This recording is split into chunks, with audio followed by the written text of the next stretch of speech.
Welcome back to Shilpa's vlog. ನಾನಿವತ್ತು fruit salad ಮಾಡೋದು ಹೇಗೆ ಅಂತ ತೋರಿಸ್ಕೊಡ್ತೀನಿ. ಸಿಂಪಲ್ಲಾಗಿ 5 ನಿಮಿಷದಲ್ಲಿ ಮಾಡೋದು ಹೇಗೆ ಅಂತ ನೋಡ್ಕೊಂಬರೋಣ. ಈಗ ಒಂದು 3-4 ಸ್ಪೂನು ಹಾಲಿಗೆ ಒಂದು ಬಟ್ಲಲ್ಲಿ ಹಾಲು ಇಟ್ಕೊಂಡಿದ್ದೀನಿ. ಅದಕ್ಕೆ ಈ ಕಸ್ಟರ್ಡ್ ಪೌಡ್ರನ್ನ 3 ಸ್ಪೂನು ಹಾಕಿ ಕ್ಲೀನಾಗಿ ಗಂಟಿಲ್ದಂಗೆ ಮಿಕ್ಸ್ ಮಾಡೋಣ. ನೋಡಿ, 1 ಸ್ಪೂನ್ ಹಾಕಿದ್ದೀನಿ, 2, 3 ಹಾಕಿ ನೀಟಾಗಿ ಮಿಕ್ಸ್ ಮಾಡ್ಕೊಳ್ಳಿ. 1 ಗಂಟೆ ಇರಬಾರ್ದು. ಹಂಗೆ ಕ್ಲೀನಾಗಿ ಮಿಕ್ಸ್ ಮಾಡಿ, ನಾನು ವೈಟ್ ಬೌಲಲ್ಲೇ ಹಾಲು ಹಾಕ್ಕೊಂಡಿರೋದ್ರಿಂದ ಲೈಟಿನ ರಿಫ್ಲೆಕ್ಷನ್ನಿಗೆ ಅದು ಹಾಲು ಕಾಣಿಸ್ತಿರ್ಲಿಲ್ಲ ಅಷ್ಟೇ. ಇವಾಗ ಕಾಣಿಸ್ತಿದೆ ಅಲ್ವಾ? ಇದನ್ನು ಸೈಡಿಗೆ ಎತ್ತಿಟ್ಕೊಳ್ಳಿ. ಯಾವ ಫ್ರೂಟ್ಸ್ ಬೇಕಾದರೂ ಹಾಕೋಬೋದು, ಅದು ಆಪ್ಷನಲ್ಲು ನಿಮಗೆ. ನಾನು ನನಗೆ ಸಿಕ್ಕಿರೋಂಥ 3 ಫ್ರೂಟ್ಸ್ನ ಹಾಕಿದ್ದೀನಿ. ಇದೀಗ ಅರ್ಧ ಲೀಟ್ರ್ ಹಾಲನ್ನ ಕಾಯಕ್ಕೆ ಇಟ್ಕೊಂಡಿದ್ದೀನಿ.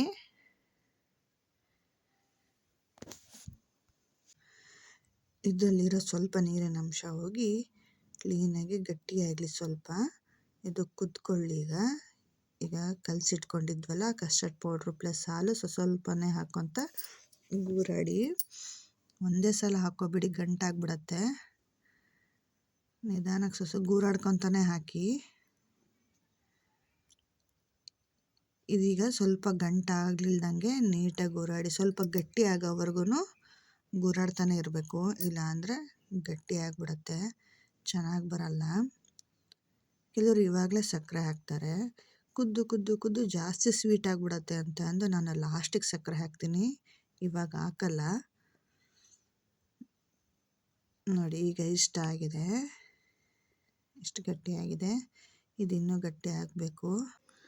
ಅದು ಕುದಿಯೋಕ್ಕೆ ಸ್ಟಾರ್ಟ್ ಆಗೋವರೆಗೂ ಗೂರಾಡ್ತಾನೆ ಇರೋಣ. ಕುದಿಯೋಕ್ಕೆ ಸ್ಟಾರ್ಟ್ ಆಗಿದೆ ನೋಡಿ, ಈಗ ಎಷ್ಟು ಗಟ್ಟಿಯಾಗಿದೆ ತೋರಿಸ್ತೀನಿ ನೋಡಿ, ಎಷ್ಟು ಗಟ್ಟಿಯಾಗಿದೆ ಅಂತ. ನೋಡಿ, ಒಂದು 5 ನಿಮಿಷ ನೀಟಾಗಿ ಕುದೀಲಿ. ಅದು ಥರ ಸೈಡೆಲ್ಲ ಬಿಡಿಸ್ಕೊಳ್ಳಿ, ಅಲ್ಲೋಗಿ ಹತ್ತಿರತ್ತೆ. ನೀಟಾಗಿ ಮಿಕ್ಸ್ ಮಾಡಿದ್ರೆ ಸರಿ ಹೋಗುತ್ತೆ. ಅದೇ ಗೆಲ್ಲುತ್ತೇನೆ ಎಂದು ಬಂದವನು ಸೋಲನ್ನು ಒಪ್ಪಿಕೊಳ್ಳುವುದಕ್ಕೂ ಸಿದ್ಧನಿರಬೇಕು.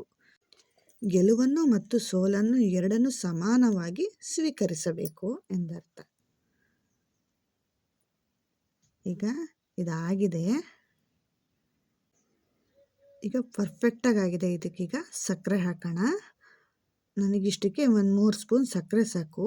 ನಿಮಗೆ ಸ್ವೀಟಿಗೆ ಎಷ್ಟು ಬೇಕೋ ಅಷ್ಟು ಹಾಕ್ಕೊಳ್ಳಿ. 1 ಸ್ಪೂನ್ 2 ಸ್ಪೂನ್ ಜಾಸ್ತಿ ಹಾಕ್ಕೋಬೋದು ಬೇಕಾದರೆ. ನನಗೆ 3 ಸ್ಪೂನ್ ಸಾಕು. ನೀಟಾಗಿ ಮಿಕ್ಸ್ ಮಾಡಿ ಅದೊಂದು ಸ್ವಲ್ಪ ಕರ್ಗೋ ತನಕ ಕ್ಲೀನಾಗಿ ಗೂರಾಡಿ, ಆಮೇಲೆ ಗ್ಯಾಸ್ ಫ್ಲೇಮ್ನ ಆಫ್ ಮಾಡಿ ತಣ್ಣಗಾಗೋಕ್ಕೆ ಅರ್ಧ ಗಂಟೆ ಬಿಡೋಣ. ಬೇಕಾದರೆ ಒಂದು ಅರ್ಧ ಗಂಟೆ ಫ್ರಿಜ್ಜಲ್ಲೂ ಇಟ್ಕೋಬೋದು. ನಾನು ಹೊರಗಡೆ ಹಾಗೆ ಬಿಟ್ಕೋತೀನಿ. ಇದೀಗ ತೋರಿಸ್ತೀನಿ ನೋಡಿ ಅಲ್ವಾ, ಎಷ್ಟು ಚೆನ್ನಾಗಾಗಿದೆ. ಇಷ್ಟು ಗಟ್ಟಿ ಆದರೆ ಸಾಕು. ಕ್ರೀಮಿ ಟೆಕ್ಸ್ಚರ್ ಥರ ಆಗಿದೆ.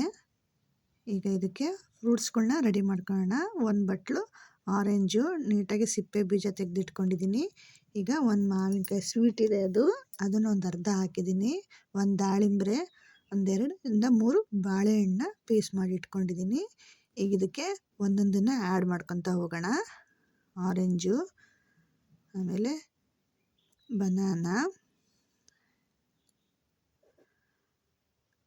ಹಾಕಿ, ಇದಕ್ಕೀಗ ಇದು ಸ್ವೀಟಾಗಿದೆ. ಮಾವಿನಕಾಯಿ ತೋತಾಪುರಿ, ಸ್ವಲ್ಪ ದ್ವಾರಗಾಯಿ ಚೆನ್ನಾಗಿರುತ್ತೆ ಅದು, ಮತ್ತು ದಾಳಿಂಬೆ ಹಣ್ಣು, ಇದಿಷ್ಟನ್ನು ಹಾಕಿ ನೀಟಾಗಿ ಮಿಕ್ಸ್ ಮಾಡಿಕೊಂಡು ಬೌಲ್ಗೆ ಸರ್ವ್ ಮಾಡಿ.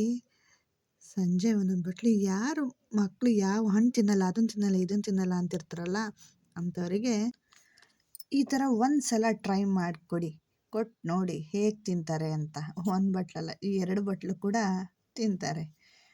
ವಿಡಿಯೋನ ಇಷ್ಟ ಆಗಿದ್ದರೆ ನಿಮಗೆ ಶೇರ್ ಮಾಡಿ, ಲೈಕ್ ಮಾಡಿ, ಸಬ್ಸ್ಕ್ರೈಬ್ ಮಾಡಿ ಮತ್ತು ಕಮೆಂಟ್ ಮಾಡೋದನ್ನು ಮರಿಬೇಡಿ. ನೋಡಿ ಎಷ್ಟು ಸಖತ್ತಾಗಿದೆ ಅಲ್ವಾ. ಇದಕ್ಕೆ ನೀವು ಆ್ಯಪಲ್ ಹಾಕ್ಕೋಬೋದು, ಪೈನಾಪಲ್ ಹಾಕ್ಕೋಬೋದು, ನಿಮ್ಮ ಇಷ್ಟ ಬಂದಿರೋ ಫ್ರೂಟ್ಸ್ ಬೇಕಾದನ್ನು ಹಾಕ್ಕೊಂಡು ಮಾಡ್ಕೋಬೋದು. ತುಂಬ ಚೆನ್ನಾಗಿ ಬಂದಿದೆ. ನಾನು ಈವ್ನಿಂಗ್ ಸ್ನ್ಯಾಕ್ಸ್ಗೆ ಇದನ್ನು ಮಾಡ್ತಿದ್ದೀನಿ. ಈಗ ನನ್ನ ಮಕ್ಕಳು ಬಂದು ನೋಡಿದ ತಕ್ಷಣ ಎಷ್ಟೊತ್ತಿಗೆ ಕೊಡ್ತಾರೋ ಅಂತ ಕಾಯ್ತಿರ್ತಾರೆ. ವಿಡಿಯೋ ನೋಡಿದ್ದಕ್ಕೆ ಥ್ಯಾಂಕ್ ಯು.